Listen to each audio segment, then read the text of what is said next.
Locked in the bunker, shadows shake. One man clapping secrets awake. Board games living, dice they break. Echoes pound and hearts they quake. In the bunker, board games rolling. One man clapping, stories growing. Hard rock thunder, speakers blowing. Clapping loud, the unknown showing. Welcome to the sound of one man clapping. I am the one man coming to you direct from the bunker, nursing a hangover that only middle age can offer you. True story. Oof.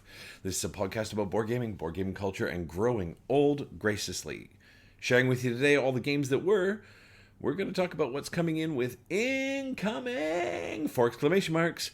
We'll hit the crowdfunding vibes with FOMOMOFO, and we'll chat with the voices in my head before giving someone the clap. Welcome back. On with the show.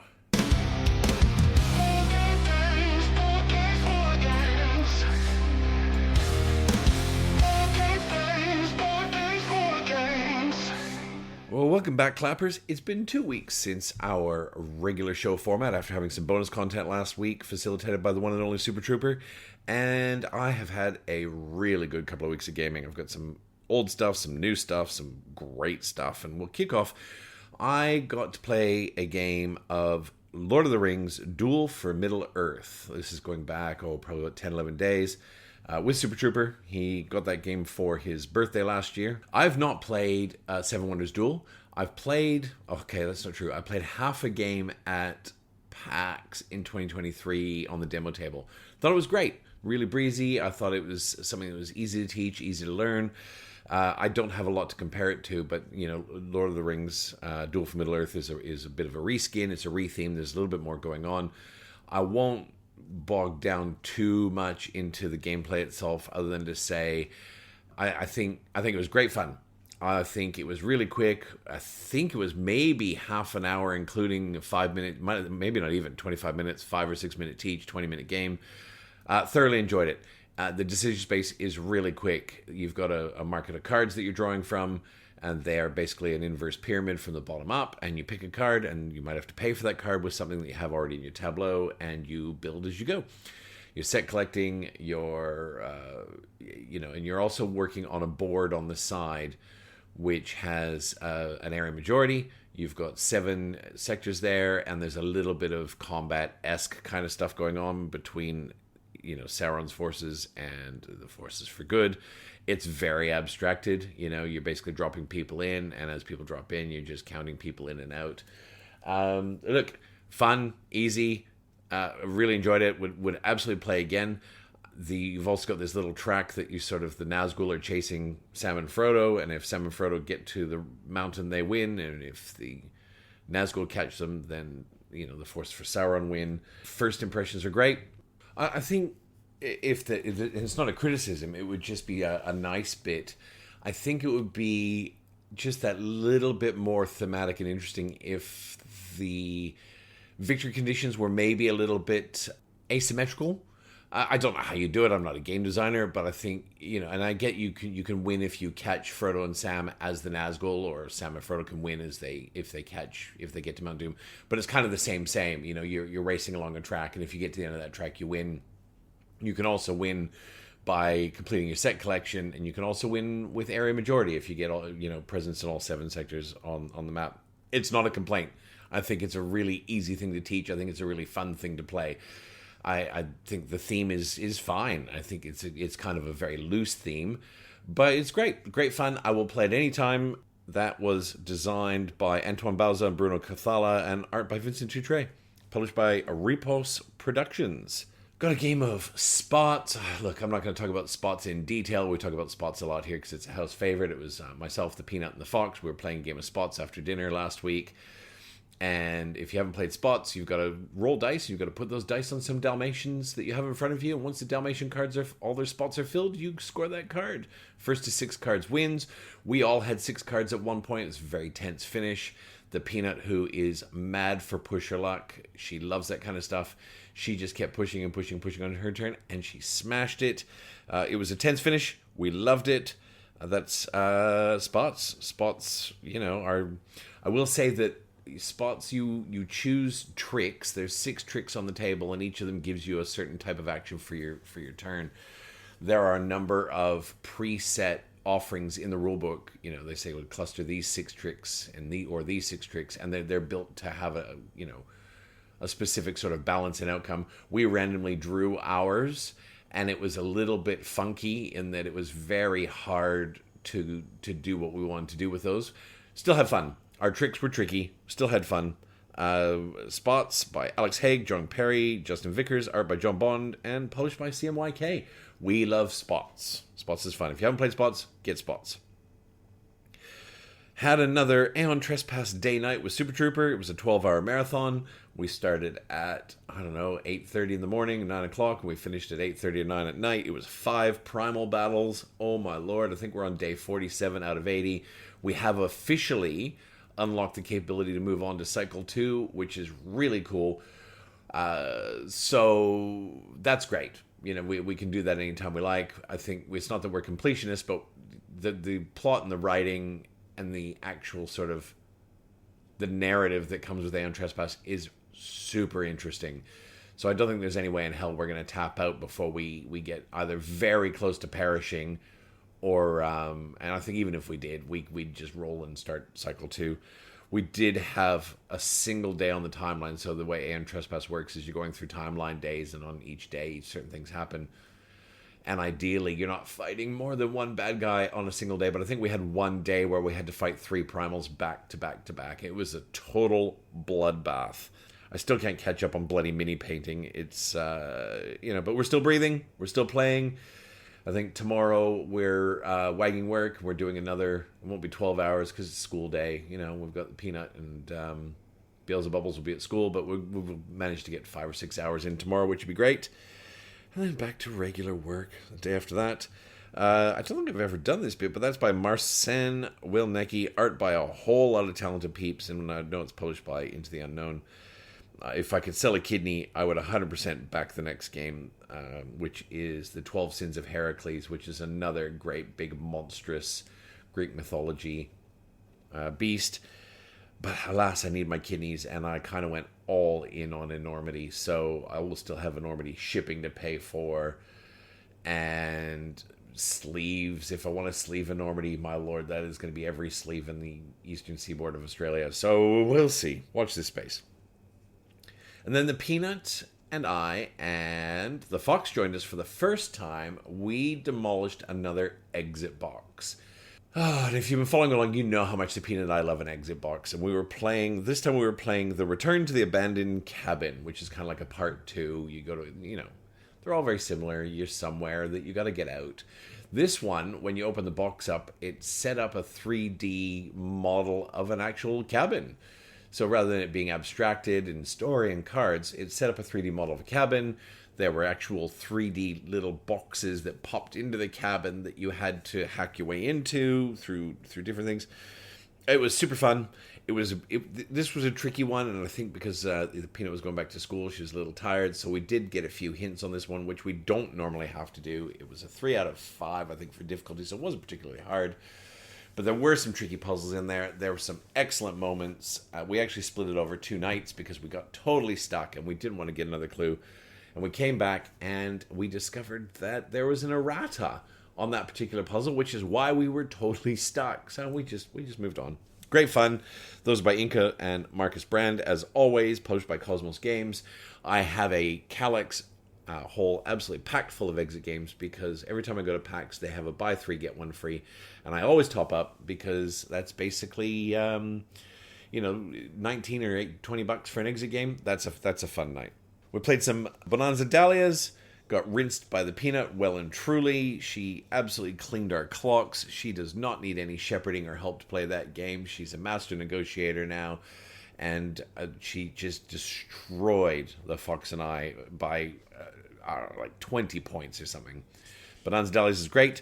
Won't linger there. But from there, I had a really great day. Yesterday we had in the bunker Super Trooper, and it's the first time we had Project L and the Cracker with us.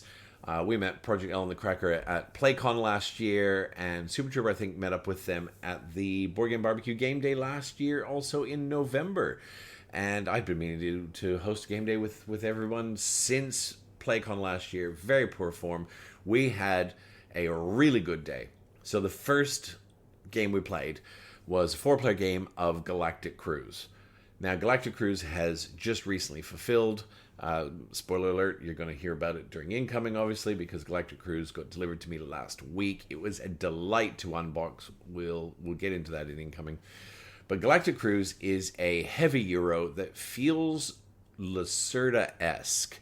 And I'll say Lacerda-esque in that it's got a lot of intermingled mechanisms. So rather than, some of these big Euros, you've got 5 or 6 kind of mini games you're playing. We had 5 or 6 different bits of the board, like in Lacerda, and you have to kind of have a presence and a movement in each of them because you want to launch a ship. In order to launch a ship, you have to have ship parts, you have to have cabins for people to sit in, you have to have a cruise scheduled at the scheduling office, you have to have passengers in the queue that suit the kind of cruise that you want to play. You have to pay to advertise to entice people into the waiting room for your cruise. Then you have to have fuel and oxygen and food for the cruise. And then you have to have someone to fly the ship and all that so you can launch the cruise. And while the cruise is in space, a myriad of different things happen, depending on whether it's in space or what kind of stop they make. Galactic Cruise sounds like a great big pot of a whole lot going on, and it is. But everything makes sense. I have to say, my first experience with Galactic Cruise was one of absolute delight in that I don't think there's anything in that game or board or mechanics that I would want to take away. And I think Galactic Cruise is, from a game designer point of view, I'm not a game designer, right? I'm from the outside looking in, but my thoughts are that it shows an incredible amount of restraint in that it would be very easy to have all these things going on and just get to the point where you're like, oh, I can't fucking launch a cruise, right? And now, Clappers, you know how much I love a Lacerda game. I absolutely do. But there are sometimes I'm playing a Lacerda game and I get to a point where I think I'm ready to do something and I'm absolutely not because I've missed a step. And then you've got to loop back and it's like 2 turns to repair that misstep before you're ready to actually do the thing, whatever the thing is. And I think that's in part because sometimes, and this is not Lacerda games are among my favorite games on the planet, but sometimes some of the actions that are in a Lacerda game are just one step abstracted a little bit too far. And I found that with Kanban. Some of the mechanics in Kanban were a little bit abstracted for my liking. Kanban's one that I didn't enjoy particularly. I know Kanban's a crowd favorite. I bounced off it personally. Lou loved Kanban. Kanban, up until last week, was my eldest daughter's favorite board game that she'd ever played. Kanban was her number 1 game that she'd ever touched. And so I get the appeal.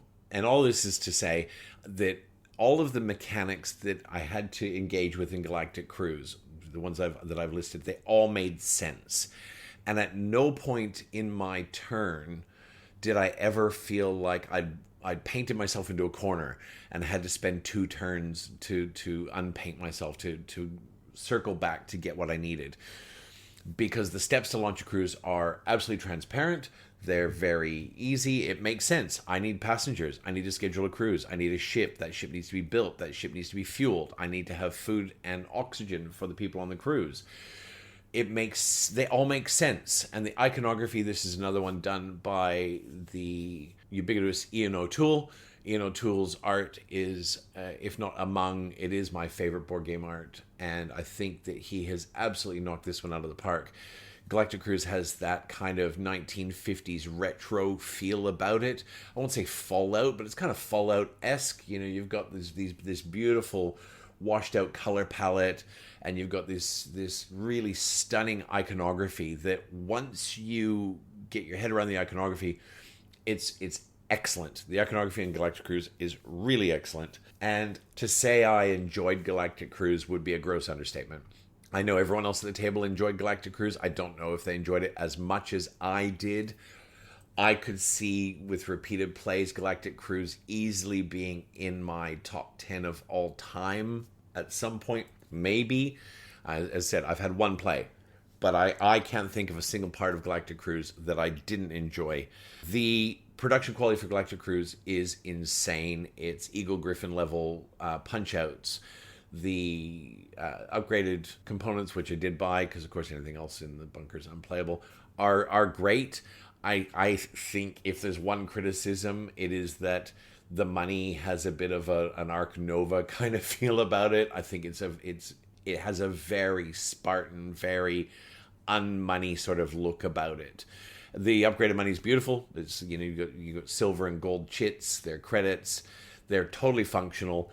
I actually, I've got some bog standard sci-fi money that I have that I think is nicer, that I bought from, I want to say it's Broken Token. The Broken Token sci-fi coins are spectacular. And but look, it's a very minor quibble, and it's not really a quibble at all, because Galactic Cruise also comes with an 11 out of 10 insert.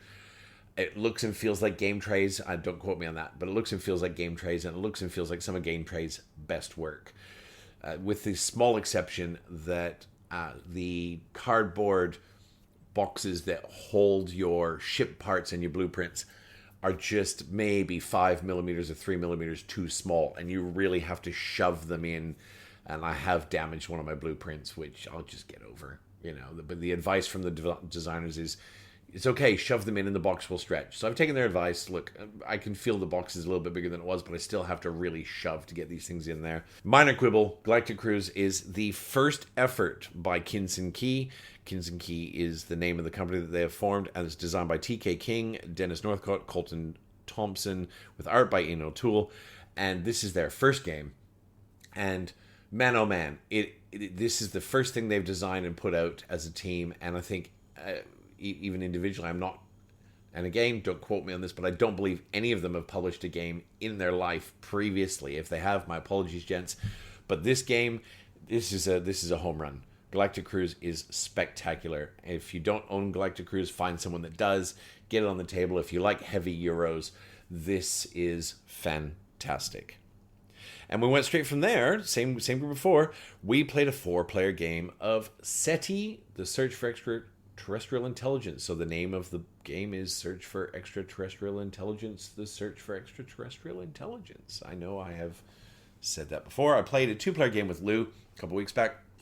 Really enjoyed it. I had some hesitation about the scanning mechanic, which is the one that allows you to collect data from space, because at 2, there's not enough presence in those spaces.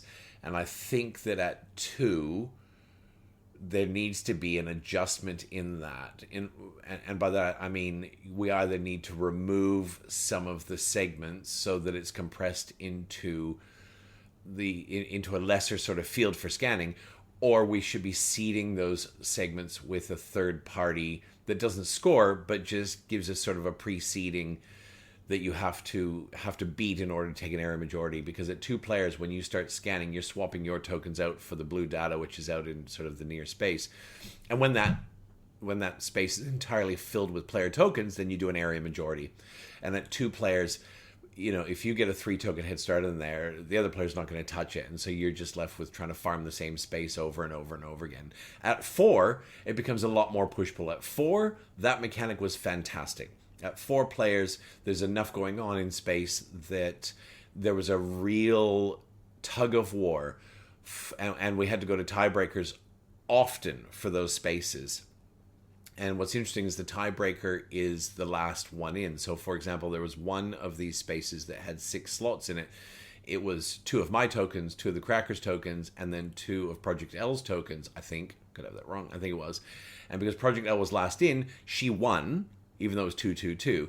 And we're left with 2 for the Cracker and 2 for me. And the tiebreaker for that is also who was last in. So even though I was first up into that space, I ended up being third. And third is the first loser in those area majorities. So there's a really interesting push-pull on that.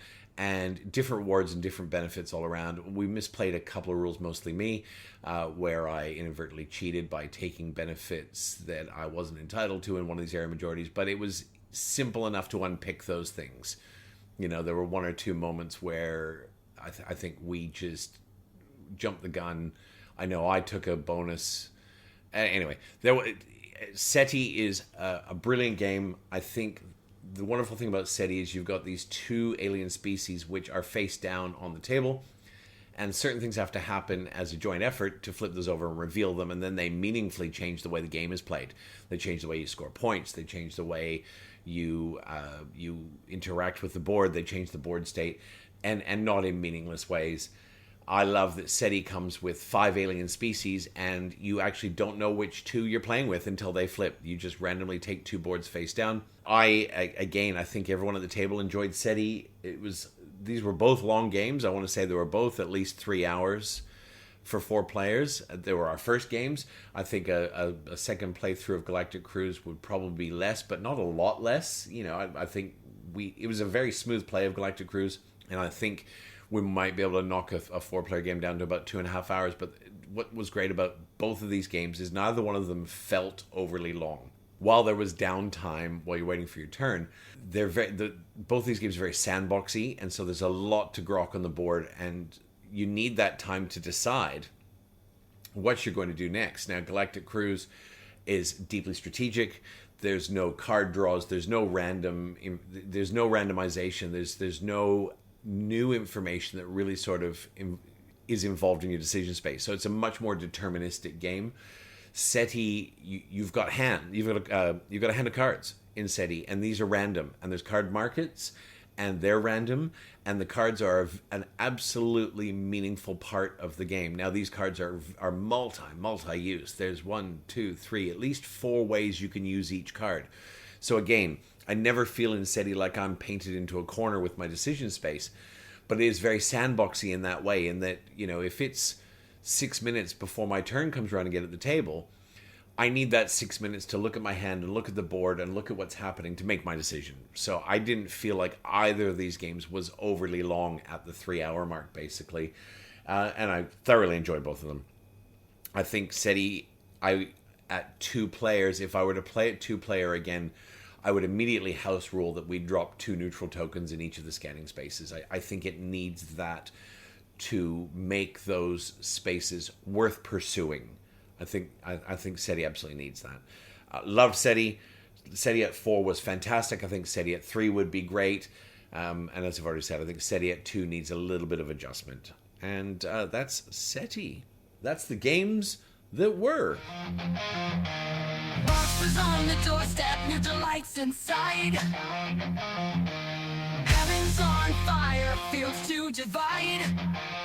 Here we are again for Incoming! 4 exclamation marks. And whoa, it was a big 10 days for Incoming. I know I've already spoiled the lead. Galactic Cruise landed on my doorstep, as did SETI. SETI was a pre-order that I'd placed 6 months ago, and I think pre-orders are already sold out in Australia because it went hard when it was pre-ordered. Hopefully be able to get it again soon. Galactic Cruise was a crowdfunded game which I actually delivered exactly on time.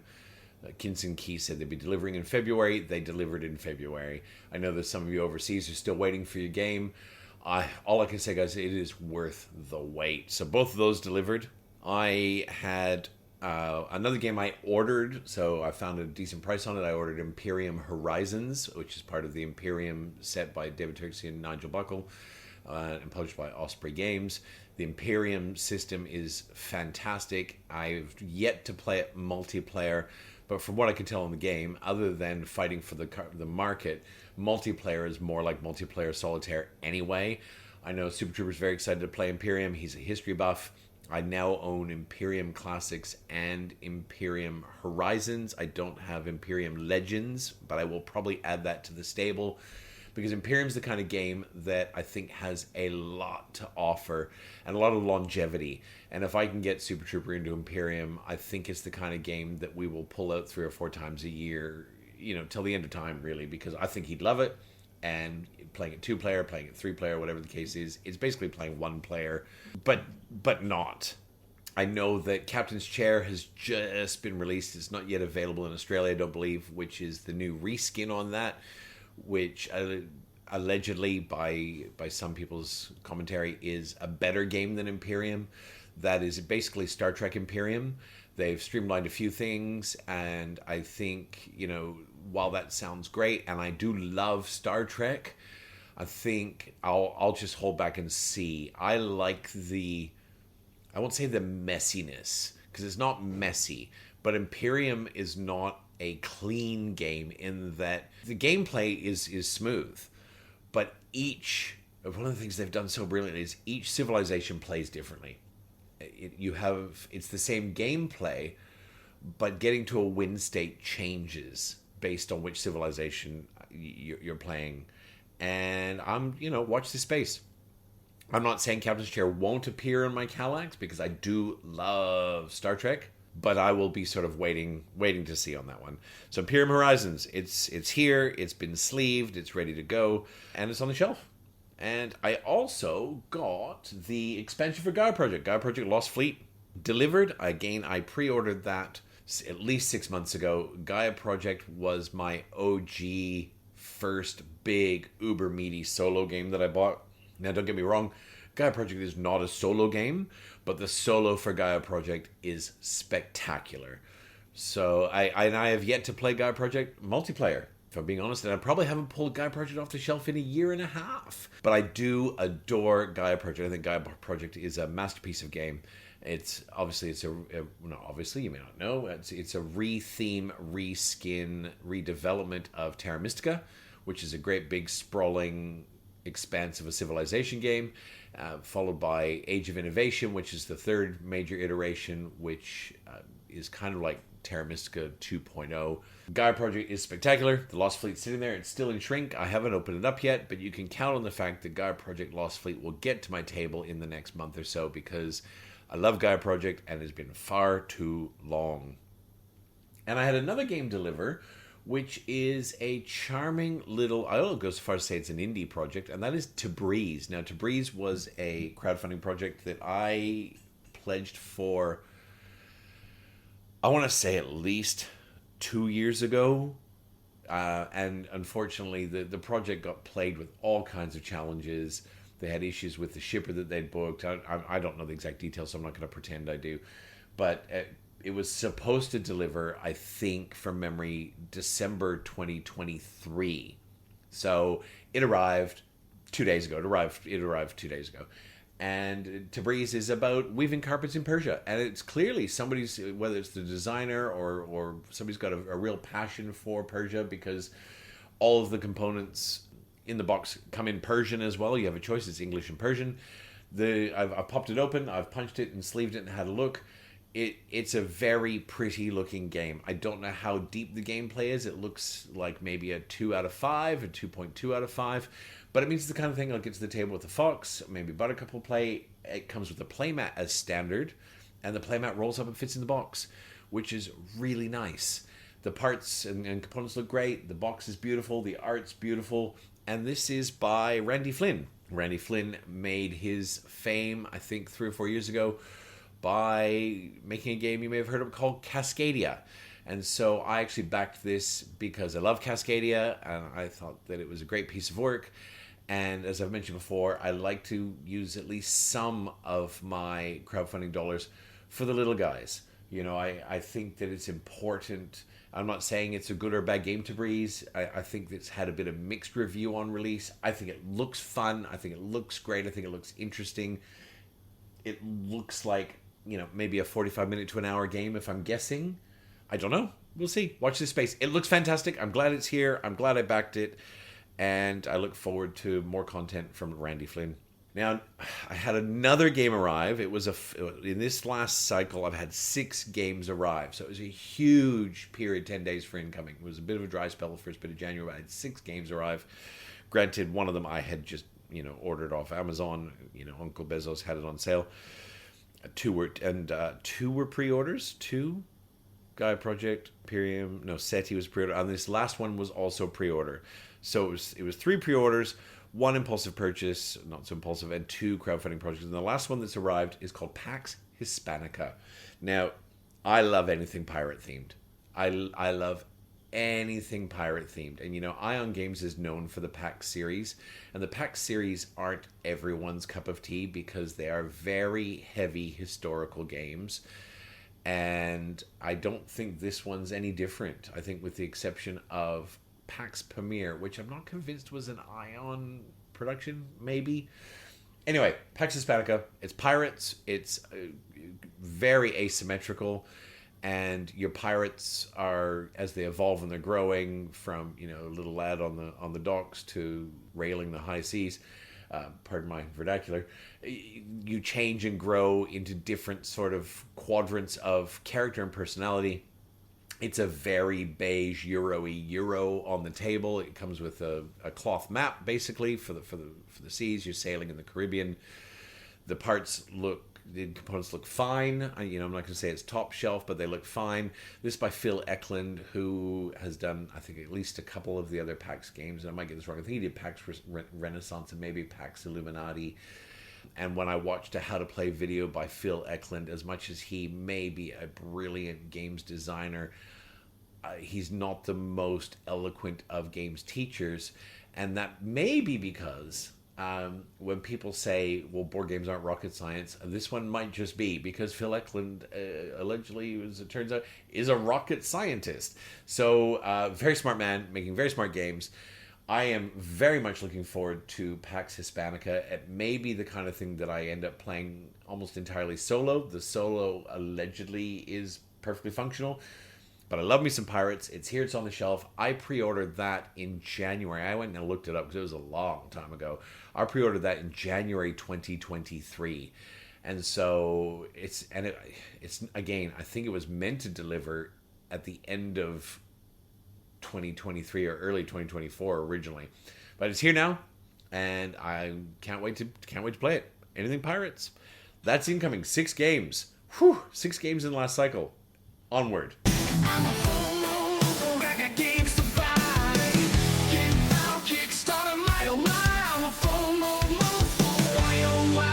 To the movie, I'll say goodbye. So for FOMOMOFO, we're into FOMOMOFO. As always, this is not an exhaustive list of crowdfunding games, but merely the ones that have caught my eye for one reason or another. I just like the pretty things, or they're by a designer I like, or an artist that I like, a developer I like, or they've got lots of toys, and sometimes all of the above. So without further ado, into FOMOMOFO for this week. I want to talk a little bit, and I won't talk much because we're going to cover this in Voices in My Head in a lot more detail about the South Tigris expansion. So the South Tigris expansion is live. In fact, it's about to finish. I think it finishes in 3 days. This is an expansion for every South Tigris game, so that's Wayfarers, Scholars, and Inventors, and it also includes the Moon Saga trilogy. This is by Garfield Games, and, it looks good. I won't say it looks amazing. I've tried to unpick what's actually included in these expansions, and I would normally just go, well, I love these games. Boop, that's it, I'm going to do it. I'm deep down the well of internal debate because it's 236 New Zealand dollars or nothing, right, for this package. Now, you can unpick and you can go, well, I just want the expansion for Scholars, which I would love to have because Super Trooper and I think between our plays and my solo plays, I think I've just ticked over 10 plays of Scholars of South Tigris. Love Scholars of South Tigris, and I think I'm ready for another layer on there. I've only played Wayfarers 3 or maybe 4 times, and I've not played Inventors at all. And it's not that I am hesitant about buying expansions for games I haven't started yet, if it's from a designer I love and it's content I love. But that price ends up being 215 Australian dollars in one whack for a package of expansions. And look, I think I actually think it's reasonable. It is reasonable. You're talking about basically $54 per expansion, including shipping. And so $50 basically with delivery for an expansion. I'm okay with that. It's just the outlay all at once. That too, Garfield doesn't do pledge managers. They do a campaign, and then the campaign's closed, and if you're in the campaign or you're not. So there's no pledge manager, and they exclusively use Kickstarter, at least historically they have, and they have again here. And so there's no stretch pay, which means you're putting $215 in their hands.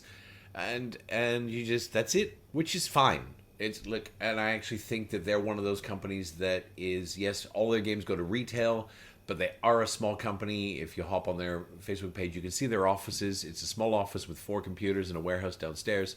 And they're one of those companies that I like giving my money to. So where I'm at on this, I don't know. I really would like to have these expansions. But the good news is Garfield Games always goes to retail. I know I'll be able to pick them up. I will pay more for them, a little bit at least, because I'm not paying shipping in retail. I will be paying a little bit more for the privilege of picking them up retail. But it also does mean that I'll be able to pick them up in sort of phases. I'll be able to get the Scholars expansion, then the Wayfarers, Inventors, whatever, and then the Moon Saga trilogy. I will be paying more for it. Where I'm sitting right now is I will most likely get these at retail. Garfield also doesn't do a lot of big whiz-bang exclusives. They've said on a number of forums that they're not really comfortable doing that. They often offer a small pack of cards or a few more tokens as a exclusive Kickstarter exclusive promo, and I don't dislike that either. They're trying to make sure that no one misses out. They're not trying to do the hard sell and say, well, if you don't get it now, you're not going to get it. It's not really their thing, and I really respect that. Where I'm sitting right now is it's probably a retail purchase for me, even though it's going to cost me a little more. I have some big board game expenses coming in the near future, in the next sort of 3 to 4 months, and that includes things like shipping for Enormity is going to be $150 Australian, and if I want the sleeve set for that, it's going to be another, at least the same if I want to sleeve that. So whether anyway, and I've got shipping for Revenant coming. I've got a few things coming anyway that are going to commit my crowdfunding dollars. I had originally pledged for it. I canceled my pledge. I pledged for it. I canceled my pledge. Who knows? By Tuesday, I may decide, well, screw it. I'm just gonna pledge for it anyway. It does look good. It does look very good. And that's the South Tigris expansion. The next one I want to talk about, Allplay has a trio of games up on crowdfunding, and it's what I love is they've got 3 games going to crowdfunding. This is a model that I've seen a few times recently. There were, last year we had 2 of Reiner Knizia's games that went up together, and then he was part of another game that went up in packaging, for example. And so Allplay's got a trio of games up on crowdfunding, and they're very different. You've got Twinkle Twinkle, which is basically you're plucking little clear acrylic star sets out of a bag, and they're gorgeous. And you're popping them in your tableau, and you're trying to set collect and build little patterns and whatnot. You've got Merchants of Andromeda, which I think from memory is a Dr. Knizia reskin. I might have that wrong, but it's got a Dutch auction in it, and I love a Dutch auction, and you can either manually do the Dutch auction, or there's a little app for it. And so for those of you that don't know what a Dutch auction looks like, it came about in the early 1900s in Holland. It's how they were able to auction off thousands upon thousands upon thousands upon thousands of tulips every morning at the tulip auction house. And what happens is these things go up in a lot, and the clock starts at a dollar value, whatever it might be. Let's say these are pink tulips, or I don't know what the resources are, Merchants of Andromeda, I can't remember.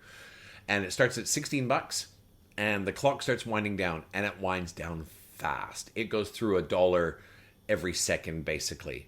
So it's a clock that goes in reverse. It starts at a price and it goes backwards very quickly. We actually use the Dutch auction here in Sydney, Australia, in the fish market, because it is the most efficient way to auction tons and tons of things in a very quick manner. And so at the fish market, for example, you'll have a screen that shows the next 10 auctions that are coming up by lot number. You've walked around the floor and you've looked at the lots that you want to bid on as a fish distributor, and your lot comes up. And everyone's sitting down in the auction hall, perfectly silent. This whole thing happens in silence. And that clock runs backwards. You've punched in your code for your buyer number where you're sitting. And all you do is when you want the lot that's on the screen, you hit a button and it's yours. You can't be outbid because you are already the highest bidder. The clock is going backwards. So that tension between, well, do I wait? I'm going to wait and wait, and then someone else is going to grab it. So what happens is the 4 of you, it's like the Schwazi app. If you haven't got the Schwazi app for choosing first players, you're going to put your phone in the middle of the table for the Dutch auction for Merchants of Andromeda. Everyone's going to put their finger on it, and the clock will start winding down, and the first person to remove their finger wins the auction. Okay, that is going to be a head game and a half, and I love the sound of that. I absolutely love the sound of that. I don't care what else is happening in the game. They've got a Dutch auction running the game, and I think that is going to be spectacular. And then the third one in the trio is called Waddle, and it involves putting little penguins out on the ice, and I don't know what else, but that's all I need to know. So I am all in on this one. If it delivers on time, it'll be before Christmas this year, and that will be Twinkle Twinkle for the Peanut, that will be Merchants of Andromeda for Hammers, and Waddle for the Fox, because she is a mad penguin fan, and none of them listen. They don't listen, so there's no spoilers for them here. So I am all in on that one. It's very reasonable. I want to say it's $150 Australian for all 3 games, and it's $21 shipping basically. So yeah, I'm in on that one. The third one I want to talk about, this will be the last one I'm talking about before we touch on a few other pieces in FOMOMOFO, is Massive Darkness. Now, Massive Darkness has been around a long time. It's a dungeon crawler. They've got lots of expansions. They've got a huge following. This is the latest by Simon, and it looks really cool. I think it looks really cool. It's got lots of toys. The gameplay looks great. I've never played Massive Darkness. It doesn't matter if I've never played Massive Darkness, but look, it's Simon, which means it's got awesome minis. Cool mini or not, that's their whole jam. Massive Darkness is a game format that's been around for quite some time, and there's plenty of expansions and plenty of whatever. This is a standalone, so it's a new standalone version. One of the things they've done that's, I think, really clever is you can actually pick up 5th edition manuals for all of the, I believe, all the monsters, all the characters and everything, and so you've got the minis and you've got all the assets. And when you're not playing Massive Darkness, if you're a D&D player, you've got all these assets that you can port over and play 5th edition with, which I think is really smart. So they're not only tapping into the Massive Darkness fan base, but they're tapping into the 5th edition. And I don't think that, because that's not announced, you can't see that unless you go to the campaign page and you scroll down. I think it's about a third or halfway down the campaign page. It goes, oh, by the way, we've got these great TTRPG manuals that you can port all this over to 5th edition. Now, I don't play 5th edition. I haven't played D&D in ages and ages. I would love to play role-playing games again. I just don't have a group for it. But I think it's a very smart move to diversify that particular IP. Unlike, most CMON crowdfunding stuff is in the $3, $4, $5 million range. They're a great big beast. I think this is currently sitting around $1 million. And I don't think that that's a failure by any stretch of the imagination. But it's interesting to see them not do huge numbers. Look, it's, what is it? I've got some notes here. I think it's the new core system and stretch goals is basically 225 Australian dollars. Look, that's about bog standard for any sort of whiz-bang CMON thing on crowdfunding. It's another $42 for shipping. That's only 18% as a shipping sort of differential. It's not too bad. CMON minis, I don't think I'm in on this, but I certainly spent a lot of time looking at it to make that decision because it looks like a cool, fun project if you like dungeon crawlers. I'm all in for Lands of Evershade. So that, for me, is going to tick this box. And Lands of Evershade is not so much a dungeon crawler, but it's more kind of like D&D without a DM, and I think that's going to tick the box for me there. So I did think about it a lot, but FOMO. So we'll see. Right now. I don't think so. It could be a maybe. It's on GameFound, so Stretch Pay is available, which makes it very easy to pledge for this kind of thing because you can pay it over 6 months, and all of a sudden that $260 is $40 a month, which is very easy to justify. So I think Lands of Evershade fills that void for me quite nichely. I don't know if that's a word, but it is now. And but we'll see. There's so much out, right? Like, this is the reason I only cover the stuff I'm really interested in, because I can speak passionately about it at length because I love the looks of these things. But right now, there's a lot out in crowdfunding, and there's a lot coming. It is going to be a huge 2025 from the looks of it. Hold on to your wallets, guys. Get the defib paddles out because you're going to need to restart that mofo like every 6 weeks to just put some life back into it. Thank goodness for Stretch Pay, because, as I said, it looks like it's going to be a bumper year. I think, for board games and interesting board games. I think it's going to be an expensive year. I'm okay with that because, you know, money comes and goes, time's gone forever, right? You can only spend time once, and I like spending my time doing stuff that's of value to me. From here on in, you know, episode to episode, guys, I'm going to try and focus not on what's coming, because there's so much coming, and I'm going to lose track of what I've talked about 10 times. I don't want to bore you to death with more talk of Elder Scrolls Betrayal of the Second Era, for example, which you've heard me mention 47 times.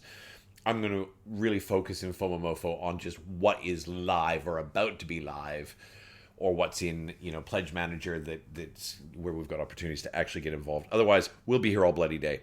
I will say, by way of update, I was very pleased to hear yesterday that Project L was backed the Puerto Rico Uber Deluxe version.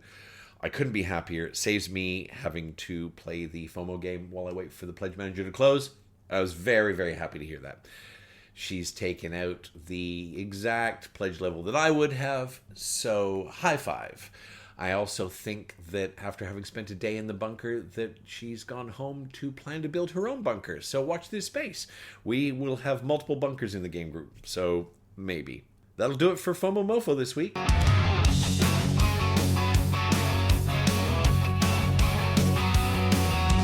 Voices in my head, I'm talking to myself. What board game should I get down off the shelf? What should we do? What game should we play? Would steel and wood will use work us to pay. Voices in my head. This week on Voices in My Head, it's expansions. I want to talk about expansions, and I will caveat this because there's a little bit of an overlap. The two gents that I follow and whose content I really enjoy run a podcast called So Very Wrong About Games. They also did an episode on expansions this week that is absolutely worth listening to. And their particular focus was when expansions, I think I might get this wrong, but bear with me, when expansions go bad kind of thing, or when expansions don't tick the box. So that's absolutely worth a listen. That's not what I want to talk about. I want to talk about expansions basically as a subset of FOMO. And this has come about because of the pain and the torment. And I say pain and torment. I'm not dying of cancer. One of my dear friends is dying of cancer. Shout out to your brother. I'll be there for coffee next weekend. Like, these are first world problems. But the pain and torment of looking at a set of expansions, and this came about from my experience with the South Tigris campaign this week, and really being on the fence and like so firmly on the fence that I needed lube, right? Like I was just one leg touching the ground on either side, wincing in pain. And because I really would love to have these expansions. And that's part of that is I'm not a completionist by any sense. You know, I've got Wingspan, and I didn't take the recent Asia Wingspan, not because I don't think it'll be great, but because I've got plenty of Wingspan. You know, I've got Anachrony, I've got the big box, and there are bits missing from that. And I've got the big box because it means I've got everything in one box, including all the minis. But there are two expansions at least that I don't have. And that's because I think what I have is a complete set of expansions that open to me. So I'm not necessarily completionist when it comes to expansions. But there's a FOMO attached to not having expansions, I think, that is very different to, FOMO attached to not having a game. Because once you've got the game, if it's a game you really, really enjoy, you can't help but want more of that I really, really enjoy. And so let's talk specifically about the Scholars set, rather than the South Tigris set, sorry. I would really love to get the Scholars of South Tigris expansion. Yep. Buy, get it done. And I think that it may be that's where I land with that campaign, is in the first instance, I just take the Scholars expansion. Because as I said, 20 minutes ago, I'm at a point in my game life with that particular game where I'm ready for something more. And don't get me wrong, Scholars is a heavy game. There's a lot going on. There's a lot to do. There's a lot to this very sandboxy, point salad-y stuff going on. But I think that, and I know Super Troopers played that a lot as well. And I think we're definitely ready for another layer on there. And I don't think there's any issue with throwing another layer on Wayfarers. Wayfarers it's a lot lighter than Scholars. I think it's a lighter game. It's a completely different gameplay mechanic. But here's the thing. And this is where, go listen to So Very Wrong, because they'll touch on all the ins and outs of this. Sometimes an expansion isn't the right thing. you know, and let's talk about, and I'm not going to go down this well, because the you know, Mark Bigney and Michael Walker did a much better job than I ever will. But sometimes an expansion makes a game worse. So I'll use the prime example that Super Trooper owns Raw, one of his all-time favorite games. He's got the uber chunky version with the Raw token that you need two hands to lift up and thumb down on the table like a judge's gavel. And they've recently done an expansion for that, and he's just gone, no, I don't. Raw is a perfect game for me. I don't need an expansion for this. And so I layer that now over with the South Tigers stuff. And I can say, I love Scholars. I absolutely love Scholars. Scholars South Tigers, I think, is a wonderful game. I love the color interplay in it. It takes me back to primary school of blending colors for different actions. I really, really love Scholars. And, you know, throwing expansion on there, it's not going to make me not love Scholars. It's not. Like, if there's one little more mechanic, because the flip side is you throw an expansion on, you don't like it, you don't ever have to put it out again. And this is where I've come to with the South Tigris expansions is there's some videos out. You know, Meeple University, Stella and Tarrant have one about Wayfarers, for example, another great channel you can follow. They've got great content. Stella's hilarious. But there's not enough meat in what I can see just now for me to make the decision that these expansions actually make the game better. The Moon Saga expansion basically provides a campaign that you can play across all three games. So basically you play Wayfarers, then you play Scholars, then you play Inventors, and there's carryover mechanics and a very small narrative that goes with it. However, if you want to play that solo, you have to have the expansions. Okay, because the solo version of the campaign is you play base Wayfarers, then you play Wayfarers with the expansion, then you play base Scholars, then you play Scholars with the expansion, then you play base Inventors, then you play Inventors with the expansion. And I think it's really clever, but I don't know enough. I've read the rule book, and I've had a look down. I've gone down the well of sort of investigating what's included with this stuff. And as much as I love these three Garfield games, and I love what Garfield Games stands for me, let me be clear, this is for me, I don't see $210 of value in those boxes. And that's because for $210, I could buy Agamonia, right? And Agamonia is a campaign game, and I know they're apples and oranges. I get that, guys. But, you know, if you go back 6 or 7 episodes ago, we talked about the value proposition and how we as gamers look at the return on our dollar investment. And one of the ways I look at the return on my dollar investment is how much am I going to get out of it?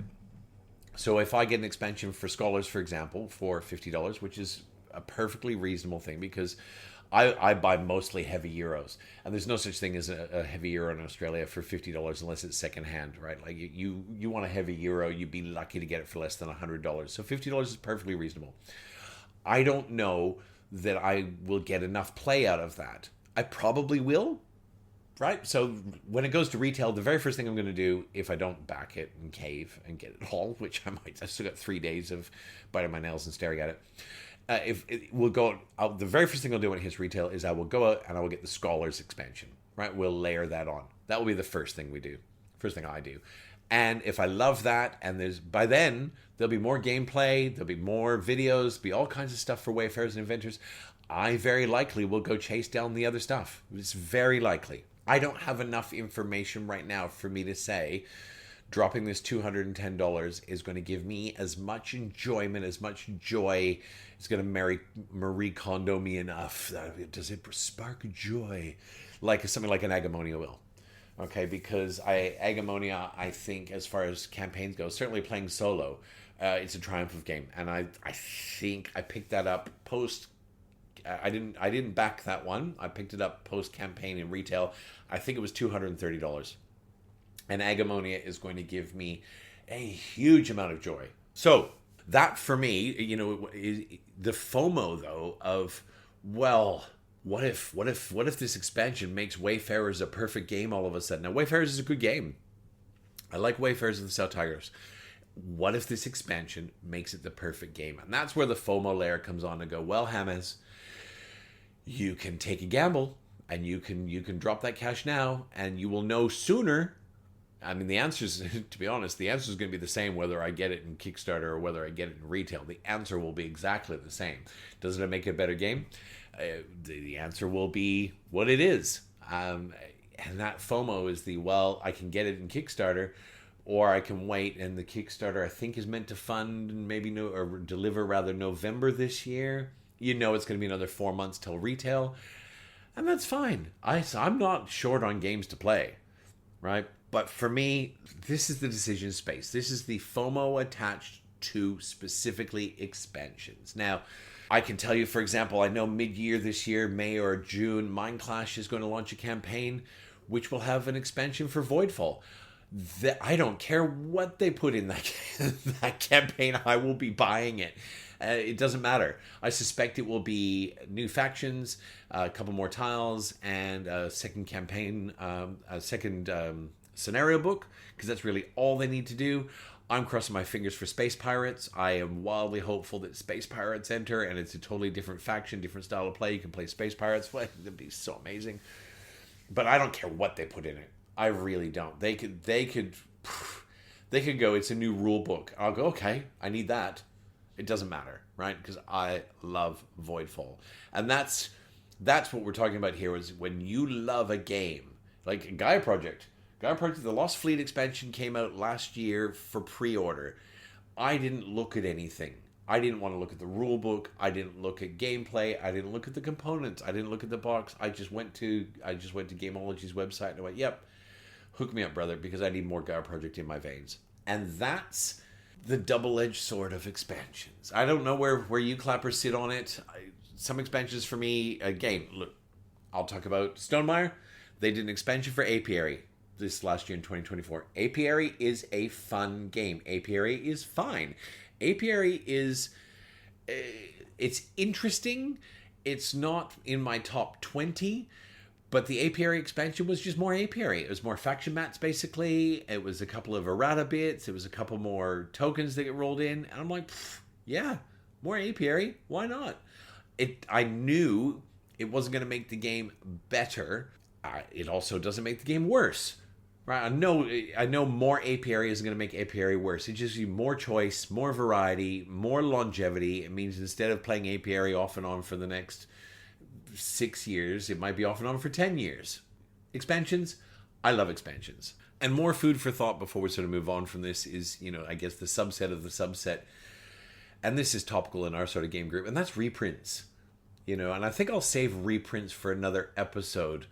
But reprints have the same kind of thing. It's like, well, I have a game I love. And I'm not talking about when a reprint like Puerto Rico goes from, well, here's a little brown box to here's a gargantuan box with all the plastic and all the bits and all the acrylics. I'm talking about a reprint, which is like, well, it's kind of the same game, but we've kind of tweaked it a little bit. Or it's the same game, we've got new art. Or it's not the same game. You've got that whole decision space, that rabbit hole you've got to go down. And, we'll probably save that for another day. But I know this is topical, as I said, in our game group, because Manhattan Project Energy Empire is getting a reprint in our group. That's Voldemort's favorite game, or one of his favorite games. And it's like, well, do I or don't I? Do I want the new version? Do I not want the new version? And we don't have a lot of information on that just yet. But I kind of bundle that in the same box as expansions, in that I have to know what I'm getting before I get involved. And all that's to just come full circle. And I don't want to shit on expansions, guys. I think expansions are a wonderful thing. I will close this with one small annoyance. And, that's when, and it's, again, who cares? But it annoys me when a crowdfunding game is delivered and it's basically only just, and look, I'm not going to name names, because there's one out right now for a game that's being delivered, and it's literally been in people's hands for 3 months, and they're doing a reprint with an expansion, and it's a game that is literally only just delivering, and the game designer has basically said, well, this is the version that I wanted to do the first time, but I couldn't do it for whatever reason, and so everybody's just got their game. Like, some people don't even have it yet. And there's a new crowdfunding campaign, which is live right now, which is basically saying, well, this is the version that I wanted to sell you the first time. And so you've got all these people that have got this game, like, well, I'm kind of enjoying this game, but now, is it even a game? Is it like 100% unplayable? First world problems. That's what we talk about here in One Man Clapping. We just get through the day one day at a time.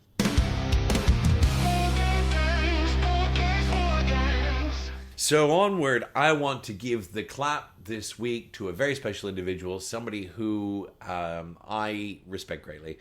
And this, I don't like to talk politics on OMC because it's just not a thing, right? I don't want to talk politics. I don't often talk about religion. I had a wonderful conversation with the inimitable Paul Grogran about the nature of atheism and its importance to self-reliance. And that was amazing. It was just a wonderful chat. But I don't often talk about politics. But this week, I want to give the clap to my man JT in Canada, who has made me never prouder to be a Canadian. And I know that he, in his tenure as Prime Minister, has alienated some people. And I know that he's a hot topic. And I know he's stepping down. And I know not everyone loves him. But the middle finger that he gave to the one and only Donald J. Trump over the tariffs, to stand up and say, you mess with Canada, you're going to get the horns, buddy. It just made me so proud, because Canada is not a big country. Certainly it's not a big country next to the United States, but Canada is an important country. And, I'm an Australian, but I can tell you right now, if I had had to rescind my Canadian citizenship to become an Australian, I would not have done so. Because there's so many things about being Canadian that are a part of my DNA. And I'm not just talking about my love for all things bacon and maple syrup. I'm talking about kindness. I'm talking about tolerance. I'm talking about approaching the world with a certain viewpoint. When he stood up and made his speech, it's the first time in 10 years that I've seen Justin Trudeau not be... He's always affable. He's always amenable. He's always positive. But he stood there and he was pissed, and he had every right to be. And I'm not trying to rattle any cages, guys. If you're a Trump fan, that is your right, that is your choice. But to levy tariffs on your closest relationship that's gone on for over 100 years it deserved the response it got. And this one's for you, JT. I am a supporter, I am a fan, I am what you might call an Uber fan.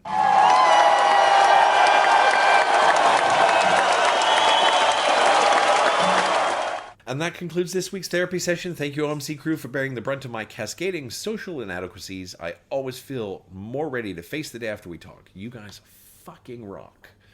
You can reach me on all the socials. Find me on Facebook by searching One Man Clapping. Email wonmanclapping@gmail.com. You can Instagram me on One Man Clapping. You can help OMC by dropping me a like on Facebook or Instagram and leaving a review, whatever platform you choose, whatever. If it's a negative review, I can take it. I've heard worse. Thank you as always for your time. This episode has been brought to you by the smell of a new board game. Is there anything better than the whiff of new cards? To be honest, it's why I have my shelf of firsts, because every time I walk into the bunker, it smells like new cardboard. I'm 100% with you, Dana Banana. You know who you are. Gonna sign off here and go punch a new game with a half chub the whole time. Absolutely freaking glorious. Till next time, get your game on, even if you got to play with yourself. And remember, you are loved. But you're also probably hated by that guy in that other department at work because that one time you brought curry to work and microwaved it right before he had his break. He's literally never forgiven you. Life goes on. We've all been curry boy once in our life. Peace out, mofos.